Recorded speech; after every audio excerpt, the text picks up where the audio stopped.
fate shall serve at...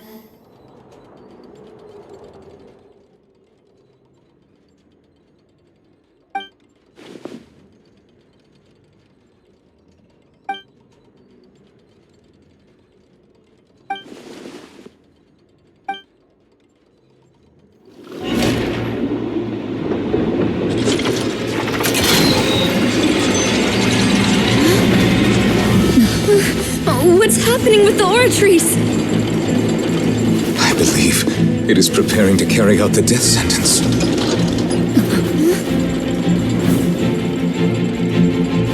Furina!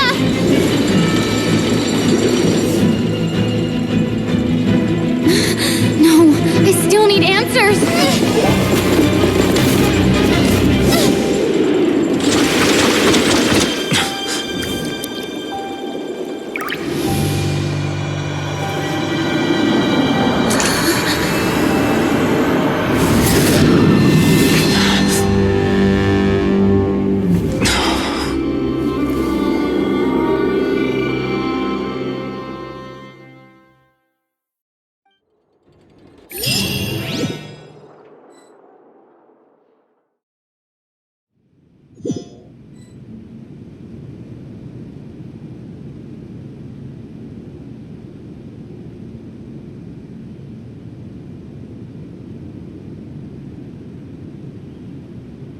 You...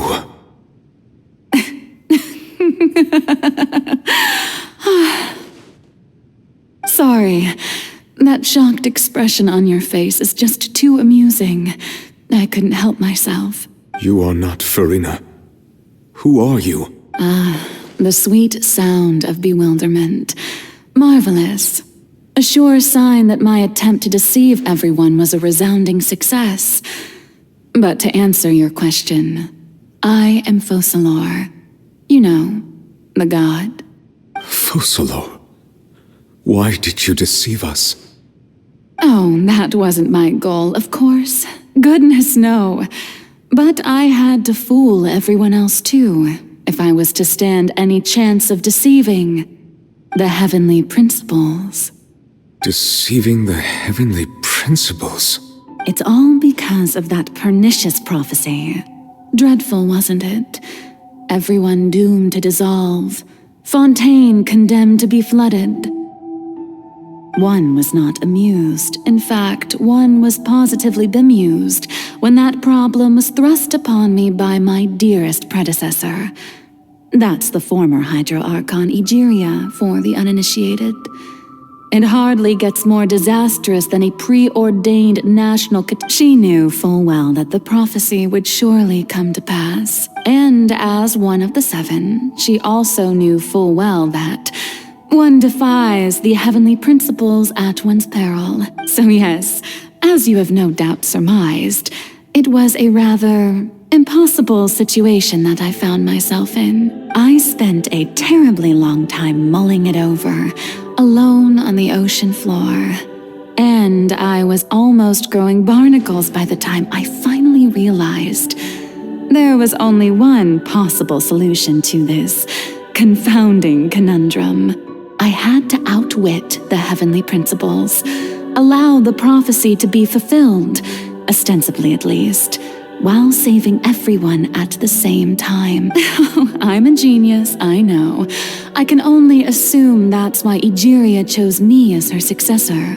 Although, looking back now, it was hardly the inheritance one dreams of. Between the task of saving the nation, the quotidian duties of the Hydro Archon, and not to mention the original sin of creating a new race of humans, I dare say she left me quite a colossal mess to clean up. But one can only play the hand one is dealt. I did not choose this, any more than I chose to be one of her Oceanid familiars. So you were also once one of the Oceanids, transformed into a human by Egeria's hand? Yes, I was. I always dreamed of becoming human. And I still do, even now. In my eyes, to be human is to be part of the greatest opera ever known. After becoming a god, I separated my divinity from my body and spirit, leaving behind only a self that was as naive and bewildered as my past self on her first day as a human being. The me you see before you now is that divinity, and the human counterpart I left behind, I named Furina. She could feel joy, sorrow, and everything in between. She could be as vain and conceited, or as meek and vulnerable as she wished. Her strengths were of a kind only a human could possess, as were her shortcomings. But in my eyes, Furina's humanity was what made her perfect. She was perfectly human in every way. Anyway, so then I cursed her.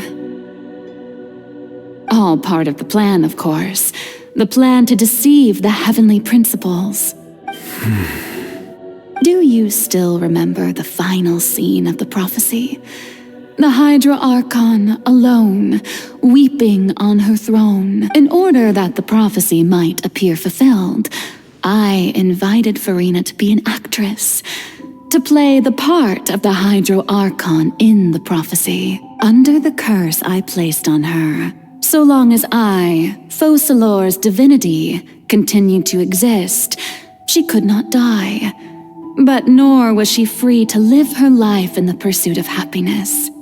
Instead, she was forced to take the stage in the opera house, to embrace the role of leading lady, to forever play the part of the god from the prophecy, all to create a deceitful appearance of that prophecy coming to pass. I suppose now you probably understand why your court is called the Opera Epiclese. But Furina is only human, isn't she? Even though she has had a long life, her mind is no stronger than that of any other ordinary human being. I cannot begin to fathom what she has had to endure.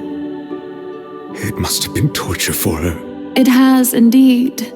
And although she is, in a sense, me in human form, I most definitely owe her an apology for it. It's been and all along, she's been playing her part in the most unimaginably long, unbearably lonely, and agonizingly painful opera of all time.